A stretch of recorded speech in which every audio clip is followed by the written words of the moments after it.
अस्सलामुअलैकुम प्यारे बच्चों, बूझो तो जाने के सेगमेंट से मैं हूँ आपकी दोस्त कुरतन और इस बार भी लेकर आई हूँ आप लोगों के लिए कुछ नई पहेलियाँ। तो फिर क्या ख्याल है, शुरू करें? तैयार है ना आप लोग? चलिए पहली पहेली बूझिए। रोज ही वो सबके पास आए पर अपनी सूरत ना दिखाए।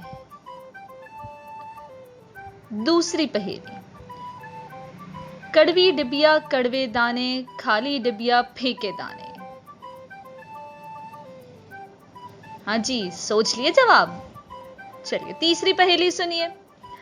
तन का हल्का सर का भारी, चोट लगाता है वो कारी।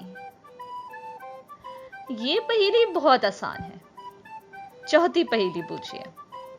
वाह खुदाया तेरा काम, बाहर हड्डी अंदर चाम। मुझे यकीन है आप लोग साथ साथ जवाब सोचते जा रहे होंगे। तो फिर आज के सेगमेंट की आखिरी पहेली सुनिए। पानी पी पी फूल रही है, पानी पी पी फूल रही है, पीठ पे झूला झूल रही है। हाँ जी, सोच लिए जवाब? नीचे कमेंट सेक्शन में मुझे अपने जवाबात बताइए। तब तक के लिए अपना बहुत सारा ख्याल रखें। अल्लाह हाफिज।